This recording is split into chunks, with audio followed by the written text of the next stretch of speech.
하나님 말씀입니다. 에스라 10장 1절 한 절 말씀입니다. 에스라 10장 1절 한 절 말씀입니다.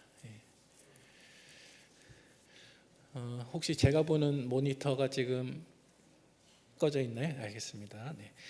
우리 10장 1절 한 절 말씀 우리 한 목소리로 합독하도록 하겠습니다. 시작.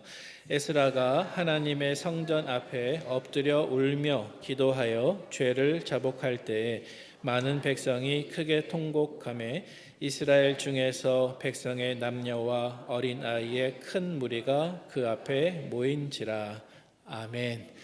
우리 괜찮으시면 짧은 구절이니까 한 번 더 봉독해 보도록 하겠습니다. 다시 한번 읽어보겠습니다. 시작. 에스라가 하나님의 성전 앞에 엎드려 울며 기도하여 죄를 자복할 때에 많은 백성이 크게 통곡하매 이스라엘 중에서 백성의 남녀와 어린 아이의 큰 무리가 그 앞에 모인지라. 아멘.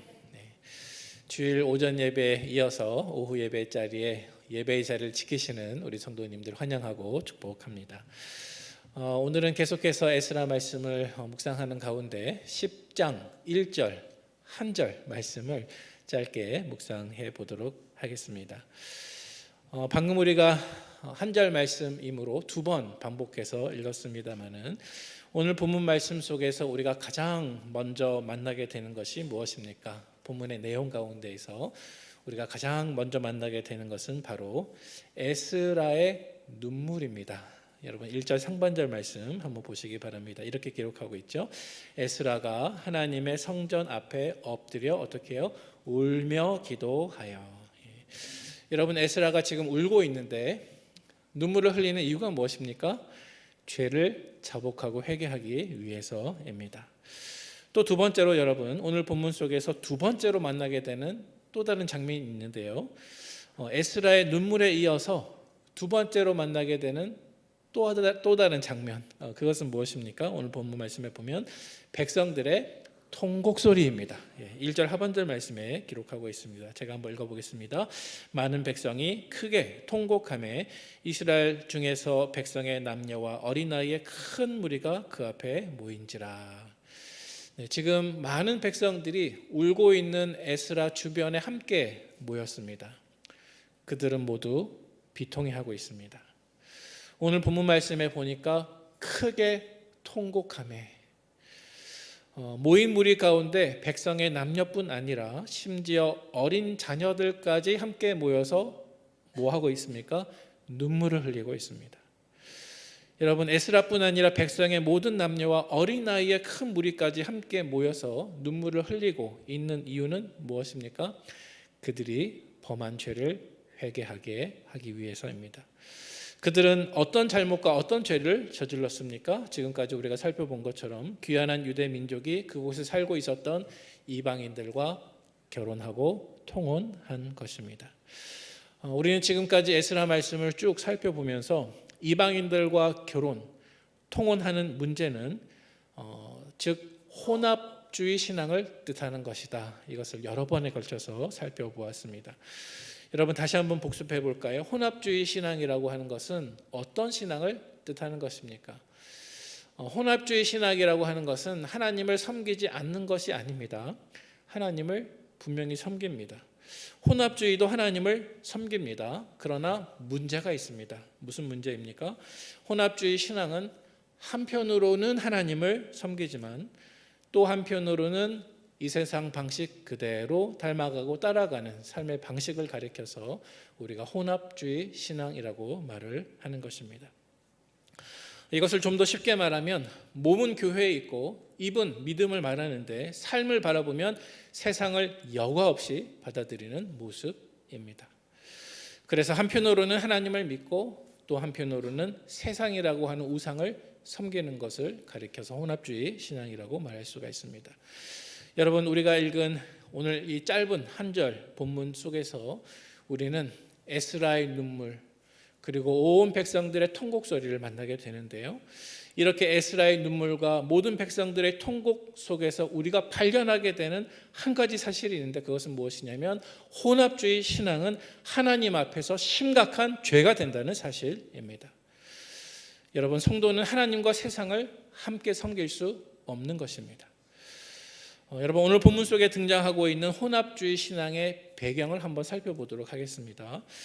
여러분, 한번 제가 문제를 드릴 텐데요. 여러분, 구약 성경 안에서 오늘 본문에 등장하는 것과 같은 혼합주의 신앙이 최초로, 우리가 알고 있는 이 구약 성경에서 혼합주의 신앙이 최초로 등장하는 장소가 어디이겠습니까? 어떤 사건이겠습니까?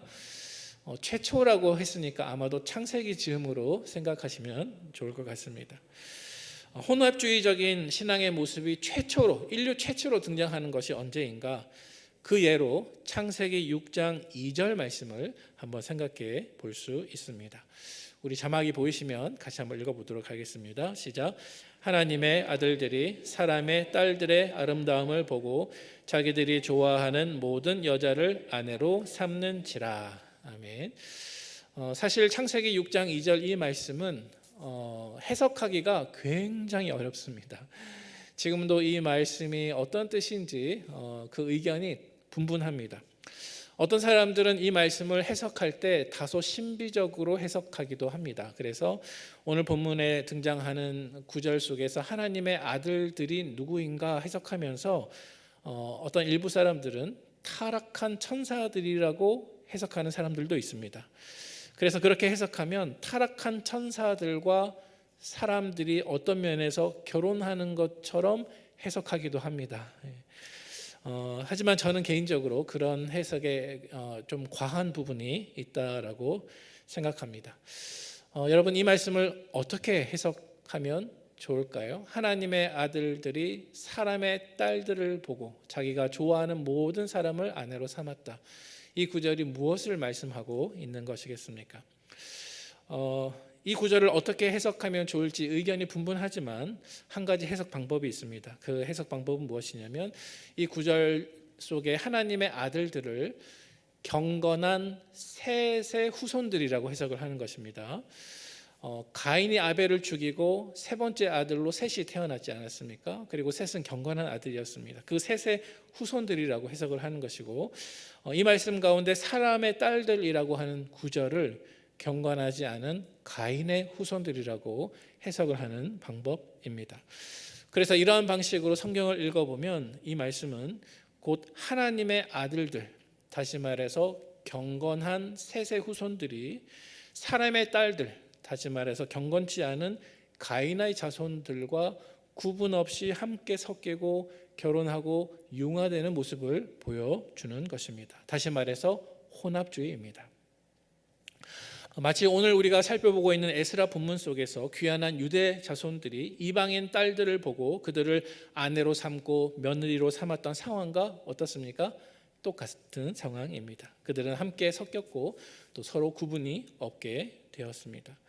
오늘 본문 속에서 유다 민족과 이방인들이 함께 통혼하고 결혼하고 섞였다고 하는 것은 다른 말로 말하면 하나님의 백성들이 하나님의 백성으로서 마땅히 드러내고 지켜야 할 거룩함을 계속 점점 상실해버리는 모습입니다. 또 마찬가지입니다. 창세기 말씀으로 돌아와서 경건해야 할 셋의 후손들이 경건하지 않는 가인의 후손의 딸들과 함께 결혼하기 시작했을 때 그 예상되는 결과는 무엇입니까? 그것은 경건하고 거룩해야 할 셋의 하나님의 백성들이 하나님의 자녀로서 마땅히 드러내야 할 거룩함을 지키지 못하고 그 거룩함이 점차 없어지고 희미해지는 결과입니다. 그래서 이렇게 하나님의 경건한 자손들이 마땅히 드러내야 할 거룩함을 지키지 못하고 그 거룩함이 희미해지고 사라졌을 때 그것에 대한 이러한 현상에 대한 하나님의 반응이 무엇인지 아십니까, 여러분? 하나님의 아들들이 사람의 딸들의 아름다움을 보고 자기들이 좋아하는 모든 여자를 아내로 삼았을 때 그들에 대한 하나님의 반응은 진노였습니다. 진노하심이었습니다. 하나님께서는 하나님의 아들들의 영적인 혼합에 대해서 진노하셨습니다. 그래서 결국 하나님의 진노하심은 하나님께서 지으신 이 세상 모든 것을 홍수로 쓸어버리는 큰 심판을 가져온 것입니다. 그것이 바로 노아의 홍수 사건입니다. 그래서 노아의 홍수 사건을 통해서 결국 이 세상은 노아의 가족만 빼놓고 다 진멸되고 말았습니다. 사랑하는 우리 성도 여러분, 한번 제 말을 따라해 보시기 바랍니다. 한번 따라해 보세요. 내 신앙이 혼합주의가 되면 나 때문에 세상이 망한다. 내 신앙이 혼합주의가 되면 나 때문에 세상이 망한다. 여러분, 어쩌면 너무 과한 말씀인지 모르겠지만 우리 성도들은 이러한 각오로 세상을 살아야 할 줄로 믿으시기를 바랍니다. 여러분, 아담의 창조로부터 노아의 홍수로 온 세상이 멸망되기까지 시간의 흐름을 한번 따져보면 과연 어느 정도 시간이 흘렀을까요? 여러분, 족보를 한번 생각해 보면 노아는 아담의 10대 후손입니다. 다시 말해서 하나님께서 아담을 만드시고 노아의 홍수로 온 세상이 멸망되기까지 불과 10세대밖에 걸리지 않았습니다. 물론 창세기에서 아담 시대에 많은 사람들은 수명이 무척 길었지만 창조로부터 멸망까지 겨우 10세대밖에 걸리지 않았습니다. 그런데 그 멸망의 주요한 원인이 무엇이었다고요? 그 멸망의 첫 원인은 하나님의 아들들이 사람의 딸들을 보고 그 아름다움을 바라보고 자기가 원하는 대로 아내로 삼은 것입니다. 그것은 바로 혼합주의 신앙입니다. 다시 말해서 혼합주의 신앙이 온 세상의 멸망의 원인을 제공한 것입니다. 여러분, 우리가 이렇게 성경을 묵상해 보면 우리가 한편으로는 하나님을 믿고 또 다른 한편으로는 이 세상을 부러워하고 이 세상을 닮아가고 또 이 세상과 똑같아지는 혼합주의 신앙이 하나님 앞에서 얼마나 심각한 죄악인지 우리가 다시 한번 깨달을 수밖에 없습니다. 사랑하는 우리 북문의 성도 여러분, 세상과 하나님의 자녀인 나 사이에 구분이 하나도 없어지는 이 혼합주의 신앙은 하나님께서 미워하는 죄라는 사실을 다시 한번 기억하시기를 바랍니다. 오늘 우리는 딱 한 절 말씀을 읽었습니다. 우리가 읽은 이 짧은 에스라 10장 1절 한 절 말씀 속에서 우리는 다시 한번 에스라의 회개의 모습을 바라볼 수 있습니다. 오늘 본문에 보니까 에스라는 하나님 앞에 회개하고 있는데 그 회개를 통해서 우리가 결론 내릴 수 있는 것은 무엇이냐면 이 에스라의 회개는 결코 말로 하는 회개가 아니었습니다. 에스라의 회개 기도에서 그의 말 이면에 숨겨진 그의 태도와 마음을 보여주는 것이 무엇이냐면 바로 에스라의 눈물입니다. 그래서 1절 상반절 말씀에 보니까 에스라가 하나님의 성전 앞에 엎드려 울며라고 말씀하고 있습니다.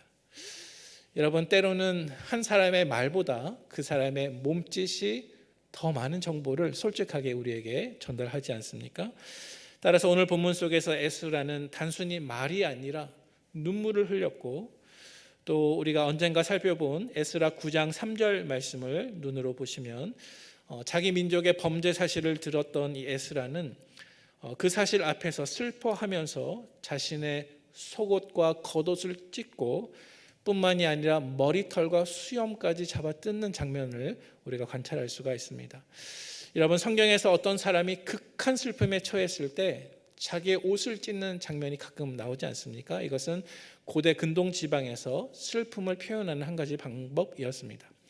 하지만 성경 가운데 겉옷이나 속옷을 찢을 뿐 아니라 자기 머리털과 수염까지 뜯으면서 슬픔을 표현한 예는 성경 전체에서 에스라 한 사람이 유일합니다. 다시 말해서 에스라의 회개 기도는 단지 입술로 하는 외적인 회개나 형식적인 회개가 아니라 온 마음을 다하는 진실하고 참된 회개였다는 것입니다. 자, 그런데 여러분, 우리가 에스라 말씀을 처음부터 끝까지 아무리 읽어봐도 정작 에스라 자신이 하나님 앞에서 이렇게 옷을 찢고 수염이나 머리털을 잡아 뜯을 정도로 슬퍼하며 회개할 만한 죄를 저지른 적이 없습니다. 에스라 자신은 그러한 죄를 하나님 앞에 저지른 적이 없습니다. 하지만 그는 자기 자신의 죄 때문이 아니라 내 민족의 죄를 대신 짊어지고 하나님 앞에 나아가서 마음을 찢고 머리털을 뽑으며 수염을 뽑으며 눈물로 회개를 하고 있는 것입니다. 여러분, 우리는 이러한 에스라의 모습 속에서 누구의 모습을 발견할 수 있을까요? 예수 그리스도의 모습을 발견할 수 있습니다. 예수 그리스도께서는 죄가 전혀 없으신 거룩하신 분이십니다. 그러나 주님께서는 저와 여러분들을 대신해서 하나님 앞에 서시는 중보자로 하나님께 나아가십니다. 우리 누가복음 23장 34절 상반절 말씀 같이 한번 읽어보겠습니다. 시작. 아버지 저들을 사하여 주옵소서. 자기들이 하는 것을 알지 못함이니이다. 아멘. 아버지 저들을 사하여 주옵소서. 자기들이 하는 것을 알지 못함이니이다. 주님의 기도였습니다. 예수님은 저와 여러분들을 대신해서 중보자로 하나님 앞에 서셨고 또 저와 여러분들이 받을 형벌을 친히 대신 짊어지셨습니다. 예수님께서는 저와 여러분들이 끝까지 해결하지 못한 그 혼합주의 신앙의 죄를 용서하시기 위해 십자가를 지셨습니다. 그리고 우리는 지금도 그 용서의 은혜를 누리고 있습니다. 따라서 여러분, 우리가 누리고 있는 그 용서의 은혜가 값싼 은혜가 아니라 값진 은혜가 되기 위해서 저와 여러분들이 마땅히 보여야 할 태도가 있습니다. 그 태도는 무엇이냐면 우리의 회개도 에스라와 같이 진실한 회개가 되어야 한다는 것입니다. 만약 우리가 죄를 회개한 이후에 하나님의 용서를 당연한 권리처럼 여기고 계속해서 죄를 짓고 끝없이 회개를 형식적으로 반복하게 되면 그것은 하나님의 은혜를 붙드는 신앙이 아니라 하나님의 은혜를 가볍게 여기는 죄를 짓는 것임을 기억하시기를 바랍니다. 여러분, 마치 그렇게 회개하며 하나님의 은혜를 값싼 것으로 받아들이는 사람은 성경에 나오는 애굽 왕 바로의 모습과 흡사 똑같습니다. 여러분, 우리 말씀을 한 군데 찾아보도록 하겠습니다. 출애굽기 9장 34절 말씀인데요. 혹시 자막에 나오고 있으면 같이 한번 읽어보도록 하겠습니다. 시작. 바로가 비와 우박과 우레소리가 그친 것을 보고 다시 범죄하여 마음을 완악하게 하니 그와 그의 신하가 꼭 같더라. 네, 여러분, 어떤 말씀입니까? 방금 읽은 이 말씀은 하나님이 이스라엘 백성들을 보내지 않는 그 죄 때문에 애굽에 내리신 재앙으로 바로가 일시적으로 회개합니다. 그의 신하들도 일시적으로 뉘우칩니다. 하지만 모세의 중보 기도로 재앙이 멈추게 되면 그 즉시로 또다시 마음이 완악해지고 또다시 마음이 범죄했던 것이 바로 애굽 왕 바로와 그 신하들의 모습입니다. 여러분, 저와 여러분들의 마음과 회개의 모습이 혹 이러한 모습은 아닌가요? 만약 우리가 하나님께서 미워하시는 일을 분명히 내가 하고 있다는 것을 의식하고 알면서도 그 일을 도무지 고치지 않고 다시 그 일로 돌아가기를 반복하면 그러한 회개의 모습은 단지 입술로 하는 회개요, 형식적인 회개요, 어쩌면 애굽 왕 바로나 그의 신하들도 했던 그러한 잘못된 회개의 모습인 것입니다. 여러분, 참된 회개가 무엇입니까? 어떻게 해야 참된 회개를 하는 것입니까? 참된 회개를 보여주는 말씀 가운데 하나가 갈라디아서 5장 24절 말씀이라고 저는 생각합니다. 우리 말씀을 같이 한번 읽어보도록 하겠습니다. 시작. 그리스도 예수의 사람들은 육체와 함께 그 정욕과 탐심을 십자가에 못 박아내니라. 아멘.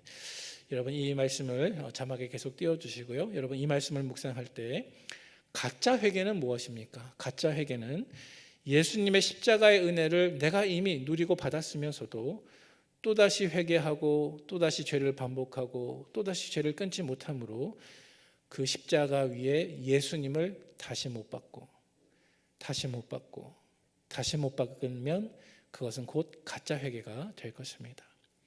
이 말씀에 비추어 보았을 때 가짜 회개가 아니라 참된 회개는 무엇인가? 그것은 죄를 반복하면서 주 예수님을 다시 십자가에 못 박고 또 못 박는 삶이 아니라 이제는 내 자신의 육체와 함께 내 안에 있는 모든 욕심과 중독과 습관과 쾌락과 불신앙을 저 주님의 십자가 위에 못 박는 것입니다.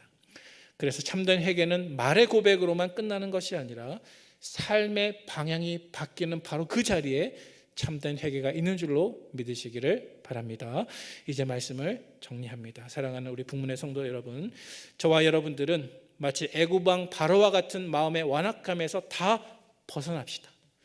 마음의 완악함에서 벗어나서 이제는 주님을 십자가에 다시 못 박고 다시 못 박는 가짜 신앙을 가진 것이 아니라 오직 우리의 육체와 함께 내 안에 있는 모든 정욕과 탐심을 십자가 위에 못 박음으로 참된 회개의 사람들이 다 되시기를 주님의 이름으로 축원을 드립니다. 그리스도 예수의 사람들은 자신의 육체와 함께 정욕과 탐심을 십자가에 못 박았느니라. 그러므로 이번 한 주 여러분들의 삶을 실제로 살아가시면서 실제적으로 여러분의 탐심과 모든 정욕을 여러분의 육체와 함께 십자가에 못 박고 살아가는 증거가 분명히 드러나는 우리 사랑하는 북문의 성도들 되시기를 주님의 이름으로 축원을 드립니다. 함께 기도하겠습니다.